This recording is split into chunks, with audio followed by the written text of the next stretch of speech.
지도를 한번 볼까요? 짠!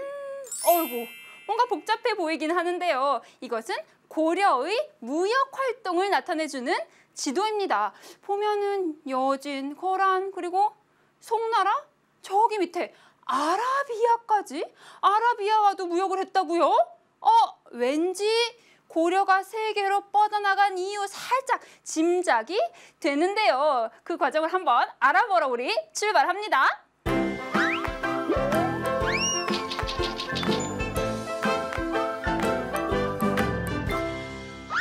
네, 세계 속의 고려에 대해서 알아보려면요. 먼저 주변 나라와 고려의 이 대외 관계에 대해서 먼저 알아봐야 되겠죠. 궁금합니다. 또 궁금해요?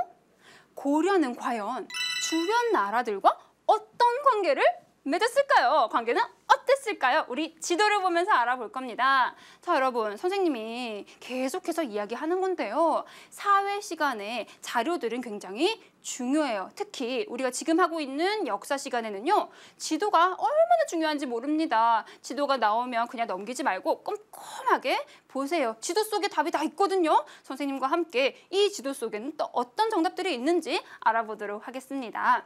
자, 고려와 주변 나라들의 관계를 보여주는 지도죠. 지도만 보면 알 수 있어요. 먼저 고려가 보이고요. 북방 민족들의 침입을 막기 위한 천리장성도 있습니다. 그리고 주변 나라들 어떤 나라들이 있죠? 여진, 거란의 요나라, 송나라, 그리고 일본이 있죠. 보면은 화살표도 있고 섬도 있고 색깔도 다르고요. 과연 이거는 무엇일까요? 살펴보니까 빨간색 화살표는 밑에 보세요. 전쟁을 겪은 나라들, 그리고 하늘색 선은 평화로운 관계를 유지한 나라들을 표시하고 있습니다. 그러면 우리 지도를 읽을 수 있겠죠? 이제 한번 읽어볼게요. 고려는요, 여진이나 요나라와는 어때요? 전쟁을 겪었고요. 또 일본이나 송나라와는 평화로운 관계를 유지했습니다. 여기서 알 수 있는 것, 고려는 전쟁을 겪기도 했지만 평화로운 관계를 유지하려고 노력을 했다라는 것을 알 수가 있는 것이죠. 그러면 한 나라 따로 떼어서 한번 살펴보도록 하겠습니다. 먼저 우리 요나라 살펴볼까요? 요나라하고 괄호해서 거란이라고 되어 있죠. 사실 이 거란은 나라 이름이 아니라 종족의 이름이에요. 중국 북쪽 지역의 유목민족들인데요. 이 거란족 중에 일부는요. 고구려의 지배를 받기도 했습니다. 고구려 기억나시죠? 고구려가 멸망한 후에는요. 당나라의 지배를 받기도 했죠. 이런 거란족들의 유목민족들이 모여서 세운 나라가 요나라입니다. 요나라는요, 고려와 어때요? 빨간색 화살표죠? 전쟁을 겪었다라고 되어 있습니다. 이 전쟁에 관한 이야기는 다음 여행에서 한번 자세하게 알아보도록 하겠습니다. 자, 그러면 이제 송나라 살펴봐야겠죠. 송나라는 우선 거란과는 우선 적대적인 관계였는데 고려와는 평화로운 관계를 가지고 있네요. 송나라는 당 멸망 후에 혼란을 이기고 중국을 통일한 나라입니다. 자, 여기서 간단하게 생각해 볼까요? 당나라 기억하시나요? 당나라. 그래요. 신라와 손잡고 삼국 통일을 이루게 한 그 나라 맞습니다. 당나라도 처음에 생기고 발전하고 쇠퇴하면서 멸망하고 다른 나라가 생겼죠. 여러분, 이 관계들 굉장히 여러 나라에서 나타나고 있는 관계들이라는 거 생각 한번 해주시고 다시 갑니다.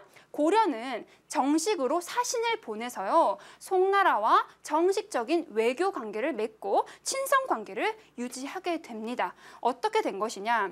고려의 입장에서는 군사적인 동맹은 아니었어요. 군사적인 동맹이 아니라 경제적, 문화적인 동맹이었는데 송나라가 굉장히 문화가 발달을 했었거든요. 그 발달된 문화를 받아들이고자 했던 것이죠. 자, 그러면 송나라의 입장은 또 무엇일까? 송나라가 거란과 사이가 좋지 않죠. 그래서 이 거란을 견제하기 위해서 고려와 친선 관계를 맺었다라고 할 수가 있습니다. 자, 그럼 이제 어느 나라 남았나요? 여진 한번 살펴볼게요. 여진은 고려와 적대적인 관계인데 여진도 거란과 같이 종족입니다. 이 여진은 요나라가 쇠퇴했을 때 그 기회를 틈타서 세력을 확장하면서요. 금나라를 세우고 결국 요나라를 멸망시켜 버리는 거죠. 자, 우리 고려와 주변 나라들의 관계를 한번 잘 알아보았는데요. 우리 여행 지도로 정리해 볼까요? 고려의 대외 관계에 대한 여행 지도를 완성해 보도록 하겠습니다. 중국을 통일한 나라로 고려가 친선 관계를 유지한 나라는 송입니다. 요를 세운 민족은 거란입니다. 세력을 확장하며 강해진 여진은 금을 세우고 요를 멸망시켰습니다.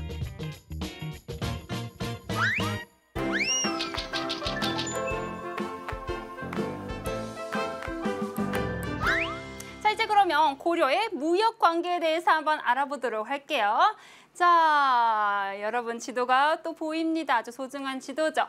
고려는요, 사실 여러 나라와 물건을 사고 팔면서 무역 활동을 했는데요. 궁금해요. 너무 궁금해. 정말 궁금해. 정말 궁금해. 자, 과연 고려는 어떤 물건을 사고 팔았을까요? 우리 그것에 대해서 한번 알아보도록 할게요. 자, 지도를 보겠습니다.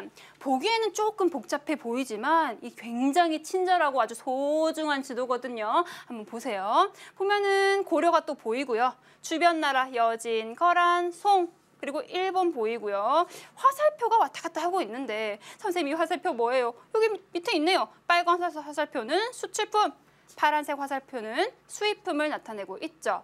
그래서 고려가 여러 나라들과 수출과 수입을 한 것이구나라고 알려주는 소중한 지도이면서 무엇을 수출하고 수입했는지 아주 자세하게 금, 은 이런 식으로 자세하게 알려주는 아주 친절한 지도예요. 너무너무 고마운 지도예요. 선생님 별표 할 거예요. 여러분 이 지도 잘 기억을 해 두셔야 됩니다. 자, 그럼 선생님과 함께 지도를 살펴볼게요.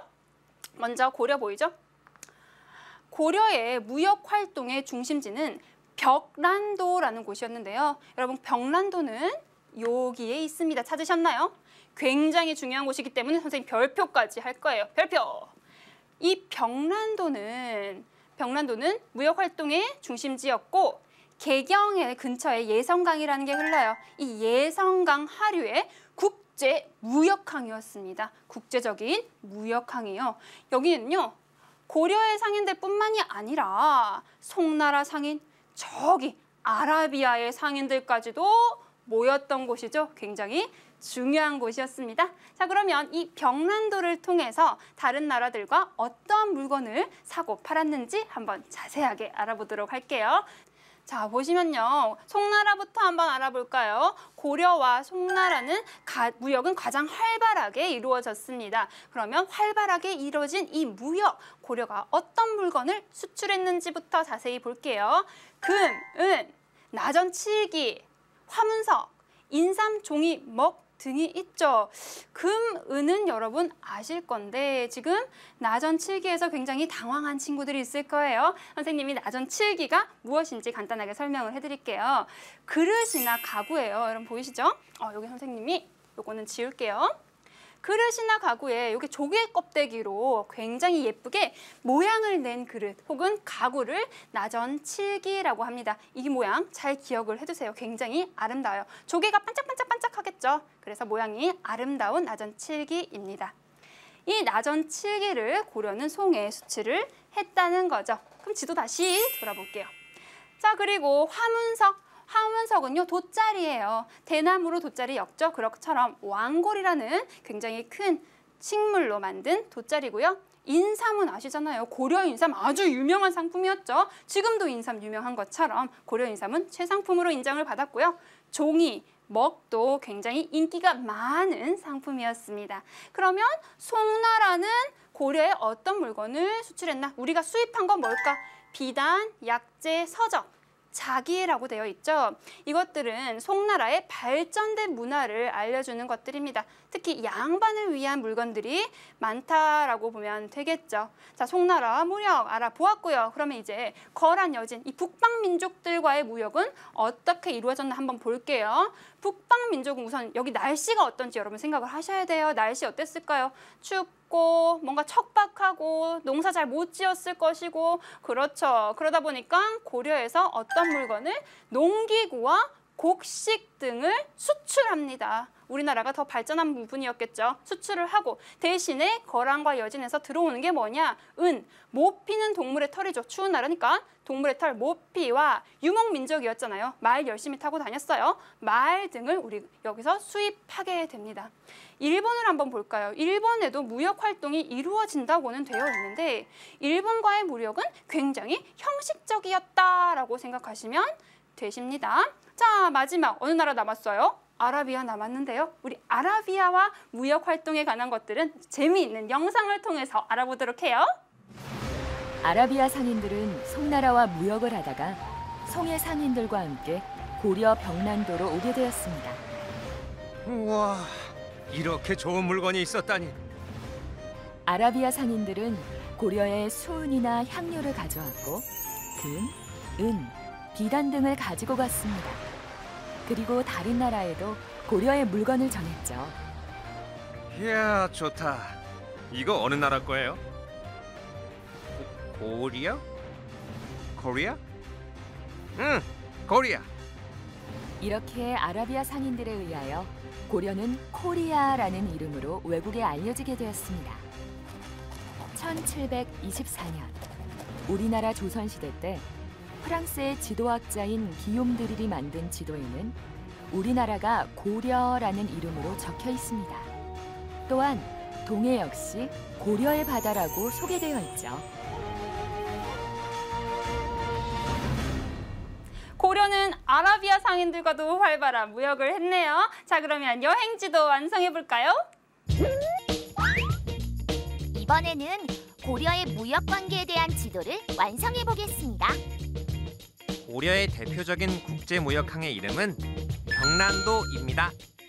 송과의 무역에서 고려의 인삼은 가장 인기 있는 수출품이었죠. 아라비아 상인들에 의하여 고려는 코리아라는 이름으로 외국에 알려지게 되었습니다.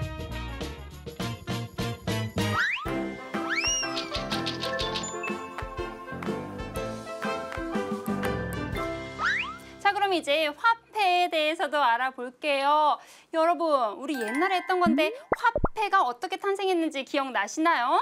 1학기 때 배웠었는데 설마 잊은 거 아니죠? 그래요, 화폐는 물물 교환을 하다가 불편함을 느끼고 발행을 한 것이죠. 그러면 또 궁금하죠? 궁금합니다. 과연 고려시대에도 화폐가 있었을까요? 정답은 있었다입니다. 고려시대 때는요, 외국과의 무역이 활발했고요. 또 상업과 수공업이 발달했었기 때문에 화폐는 있었지요. 하지만 많이 사용되지는 않았습니다. 왜냐하면 다른 나라와 무역을 할 때는 은을 사용을 했고요. 또 나라 안에서는 쌀이나 옷감으로 물건을 사고 팔았죠. 왜냐고요? 원래 그렇게 했었기 때문에 익숙했겠죠. 그렇죠. 나라에서는 이 화폐 사용을 늘리려고 많은 노력을 했지만 큰 효과는 없었다고 해요. 자, 그러면 우리 화폐의 종류를 살펴볼게요. 여기 동전처럼 생긴 화폐는 금속 화폐이고요. 여기는 은병이라는 화폐입니다. 호리병처럼 생겼죠?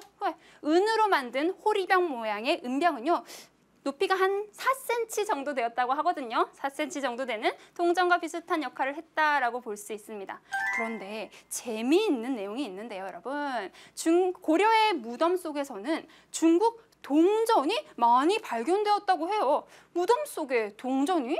조금 이상하죠. 사실 고려 사람들은 주인이 소중하게 여겼던 물건들을 무덤에 함께 묻었었거든요. 그래서 무덤에서 동전이 발견되었다는 것은 동전을 물건처럼 취급했다라는 것을 알 수가 있는 것이죠. 자, 그러면 우리 이야기를 약간 바꿔서 개경에 대해서도 한번 알아볼까요? 자, 지도 속에 보이는 개경입니다. 개경, 궁금해요, 궁금해. 왜 이렇게 궁금할까요? 개경은 과연 어떤 모습이었을까요? 개경은 고려의 도읍이었습니다. 이 개경에는요, 절이 굉장히 많았다고 해요. 불교를 발전시키려고 했었죠. 절마다 다양한 불교 행사가 있어서요. 불교 행사도 많이 열렸는데 특히 팔관회 많이 들어본 거죠? 팔관회 훈요 10조에 나왔습니다. 이 팔관회가 열리면 고려 사람들뿐만이 아니라 송나라 사람들 그리고 여진 사람들 아라비아 상인들까지 팔관회에 참석을 했다고 하거든요. 정말 개경이 외국인들로 아주 북적북적했겠네요. 자, 그러면 이 개경은 또한 전국으로 뻗어나가는 도로, 교통이 발달이 되어 있었고 병란도도 개경 입구에 있었잖아요. 이래서 개경은 교통의 중심지였다라고 볼 수 있습니다.